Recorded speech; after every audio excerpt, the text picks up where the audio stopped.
ትሁቴ በስተመጨረሻ አበቃላት። አቶ ገዜ አንገቷን ሲጥ አድርጎ ሲያንቃትና ሲደፋት፣ አባባ ደግሞ ትሁት እያሳለፈች ያለውን መከራና ስቃይ ሲመለከት እጅጉን በጣም አዘነና በንዴት ተቃጥሎ ከባድ ችግር ውስጥ ገባ።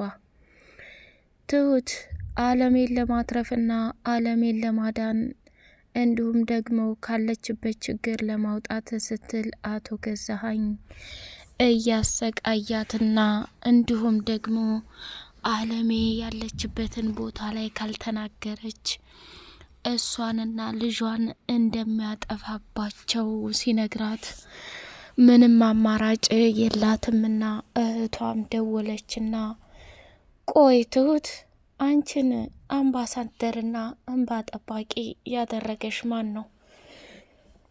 በየሰው ቤት በየገባሽበት ሰዎችን ለማትረፍና ለማዳን ዋጋ ስትከፍሊ አንቺ እኮ ከነ ቤተሰቡ ከባድ ችግር ውስጥ ገባሽ።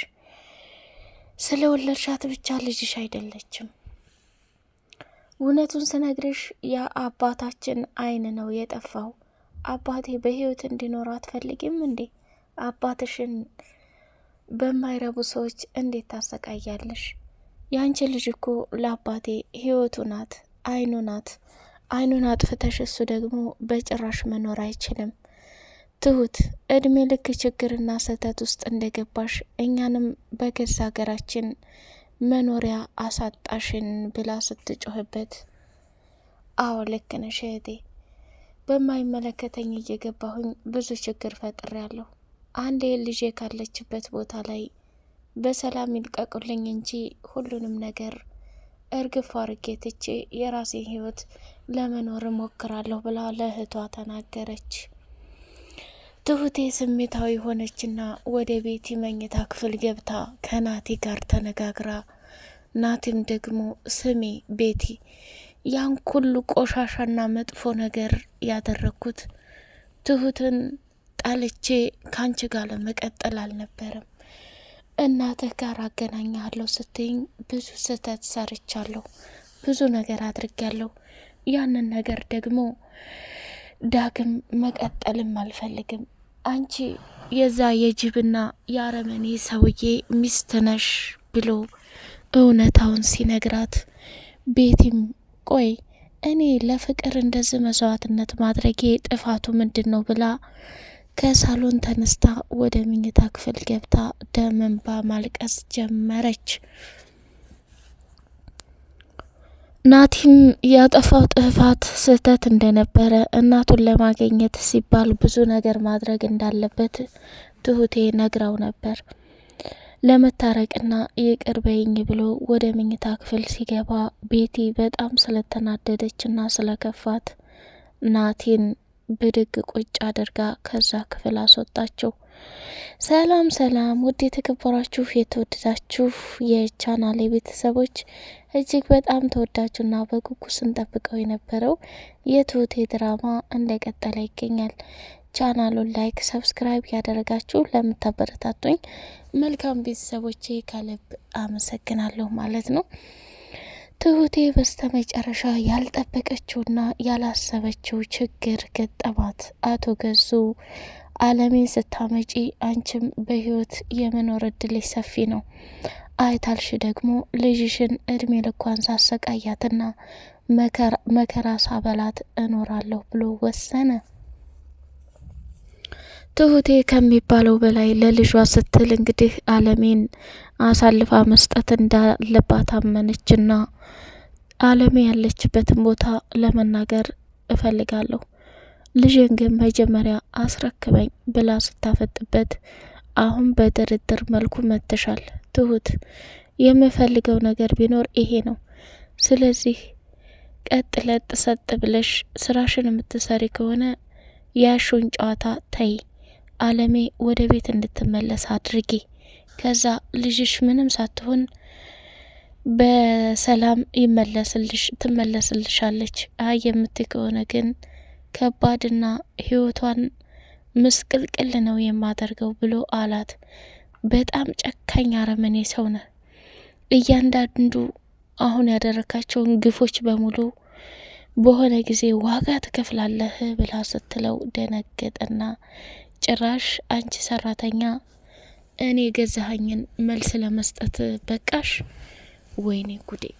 ለካ ለዚህም ለመደፋፈር በቅተናል ብሎ አቶ ገዜ ሲናደድ፣ ትሁቴም የተናገረችው ነገር ስሜታዊ ስለነበረች በጣም እንትን ብሏታል። ወደ መኝታ ክፍሏ ሄደችና ማልቀስና ማዘን ጀመረች። ቤቲም ደግሞ በናቲ ንግግር እጅጉን አዝና እያለቀሰች ነበር። ቤቲም ከመኝታ ክፍሏ ተነሳችና መንጎራደድ ጀመረች። ትሁቴም እንደ አጋጣሚ ገባችና ስሚ ቤቲ፣ እኔ ልለምንሽ፣ ገዛኸኝ ባልሽ ነው፣ ምንም ብትዩ ምንም እሺ ይላል። ልጄን በተቻለሽ መልኩ እንድትወጣ እርጅኝ ትሁት። አሁን እኔ የማናገርበት ሙድና ስሜት የለኝም። ከዚህ ክፍል ሰተት ብለሽ ውጪ አለቻት። እንዴ ለምን እወጣለሁ ቤቲ? እኔ እኮ ስለ ልጄ ጉዳይ እያማከርኩሽ ነው። ማድረግ የምትችውን ነገር ለምን ትንታያለሽ? አውቃለሁ የናቲ እናት ከዚህ ከቤት እንድትወጣ ብዙ ነገር አድርገሻል።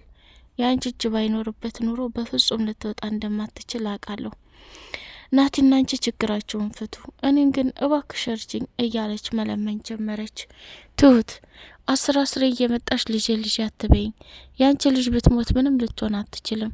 ገዛኸኝ ደግሞ ሳይነካሽ ነው የነካሽው። አርፈሽ ብትቀመጭ ኑሮ፣ በማይመለከትሽ ነገር ባትገቢ ኑሮ ይሄ ሁሉ ባልተፈጠረ ነበር። አሁን ላይ ግን እውነቱን ስነግርሽ ምንም ማድረግ አልችልም። እንደውም የእሱ ተባባሪ መሆን እፈልጋለሁ ብላ ስትል ትሁቴ ስሜቷን መቆጣጠር አቃታትና ቤቲን በጥፊ ስትላት፣ አንቺ ደደብ፣ አንቺ ማትረቢ፣ ጭራሽ እኔን ነው በጥፊ ያልሽኝ እያለች መመጻደቅ ጀመረች። አንቺ በጥፊ የማትባይበት ምክንያት ምንድን ነው? ቤቲ ሁል ጊዜ የሰው ህይወት ማበላሸትና እንደዚህ ማድረግ አይሰለችሽም እንዴ? ምን አይነት ጉደኛ ነሽ? እያለች ልኳን ነገረቻት ማለት ነው። በጣም በሚያሳዝንና በሚገርም ሁኔታ ናቲም ደግሞ የእናቱን ሀብትና ንብረት ይፈልጋል። እንዳለ ሆኖ ግን ሰተት ብሎ ወደ ቢሮ ገባና እየሆነ ያሉትን ነገሮች በሙሉ ለማመን ቢያቅተውም፣ ወይ ጉድ የዘንድሮማ የተለየ ነው። ምንም ይፈጠር ምንም እንደ አይነት ፈተናና ስቃይ ይመጣል ብዬ በጭራሽ አላሰብኩም ነበር እያለች ከሚባለው በላይ ትሁቴ በሰራቻቸው ስራዎች በጣም ተቃጥላለች ማለት ነው። እንግዲህ አስቀድሞ አቶ ገዜ ማስጠንቀቂያ ሰጥቷል። የዚህ ቤት ትልቁና አደገኛ ውሌ በማይመለከተው ሰው ከገባ ከባድ ችግርና ከባድ ወጥመድ እንደሚገባ ተናግሯል። ናቲም የአባቱን ጃኬት ኪስ ሲበረብር የቢሮ ቁልፍ አገኘና ሰተት ብሎ ወደ ቢሮ ገብቶ የሚፈልጋቸውን ዶክሜንቶች ካገኘ በኋላ ከዛ ክፍል ሲወጣ የገጠመው ከባድ ስቃይ ምን ይሆን? አቶ ገዜም ደግሞ ትሁቴ ያለችበትን ቦታ ላይ ሂዳ ስለጠቆመችና ሂዳ ስለተናገረች እጅጉን በጣም አባባም አዝኖባታል። አለሜም ደግሞ ቆይ እናንተ እነማን ናችሁ? እንደዚህ ላምናችሁም ሊቀርባችሁም የቻልኩት ለምንድን ነው? እያለች እራሷን መጠየቅ ጀምራለች። ትሁት ከሚባለው በላይ ባደረገችው ነገርና ለልጇ የከፈለችው ዋጋና መስዋዕትነት እጅጉን ጎርቷታል ማለት ነው። ናቴም ደግሞ እመኔ ትሁቴ፣ እኔ በህይወት እያለሁ ልጅሽ ምንም ሳትሆን ልጅሽን በሰላም አመጣልሻለሁ እመኒኝ እያላት ነበር። እሷም ደግሞ አይናቲ የኔ ልጅ ማምጣት ተውና እስኪ አንተ ለራስህ ካለህበት ችግር ላይ ውጣ፣ ለአለሜ እንደምንም ብለህ ከጎኗ እንድትሆን እፈልጋለሁ፣ ለእኔ ምንም ያሳስብ ነገር የለውም ብላ አለችው። አቶ ገዛኸኝም ከናቴ ጋር ስለ እናቱ ገንዘብ ሲጠይቀውና ስለ ብር ሲያወራው በፍጹም አይፈልግም። አንተ ልጅ መቃብሯን አሳየሁህ፣ እንደ ሞተች አረጋገጥኩልህ። እቤት አለች ብለህ ሁሉንም ፈለክ። ቆይ ምንድነው አላማና ቀድህ ብሎም ሲያፋጥጠው አባዬ የእናቴን ድርሻ ፈልጋለሁ፣ እኔ ሌላ ምንም ነገር አልፈልግም ብሎ ሲለው የእናቱ ድርሻ 05 ሳንቲም እንደሌለ ሲነግረው ናቲም ተስፋ አልቆረጠምና ከትሁቴ አባት ከአባባ ጋር ተገናኝቶ አባባም ደግሞ ስማ ናቲ፣ አንተ አሁን እጅ ላይ 3 ነፍስ ነው ያለው። 3ቱንም ነፍስ ደግሞ ለማዳን መረጋጋት ያስፈልግሃል። ነገሮችን ስታደርግ ትዕግስት ሊኖርህ ይገባል ብሎ አለው። እሱም ምንድነው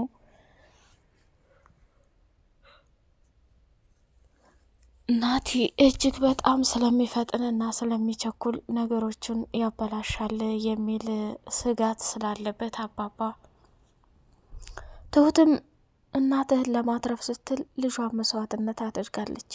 አለሜም አሁን ላይ ልጆቼ እያለች በጣም እየተጨናነቀች ነው። ናቲ አባትህ ደግሞ ከምታስበው በላይ በጣም አደገኛና ከባድ ሰው ነው። ትሁትን አሁን ሊያጠፋትም ሊገላትም ይችላል። አለሜን ካልመለሰችለት ልጇን ሊገላት ይችላል። ስለዚህ ትሁት ደግሞ እንደዚህ እንድትሆን አልፈልግም ብሎ ሲለው እውነት ለመናገር አባዬ የትሁት ጸባይ በጣም ይለያል። ለእናቴ ስትል ልጇን ችግር ውስጥ አስገባች፣ ፈተና ውስጥ አስገባች። የትሁት ማንነትና ተሰጥቶ እንደዚህ ነው። ሰዎች ሲቸገሩና ስቃይ ውስጥ ሲገቡ የእሷን ስቃይ በሙሉ እንትን ብላ ደብቃ ለሰዎች ዋጋ የምትከፍል ሴት ናት። ስለዚህ ልትጎዳት አልፈልግም ብሎ አባባም ተናገረ። አለሜም እንግዲህ ጥርጣሬ አድሮባት እናንተ ማናችሁ? ትሁትስ ማናት?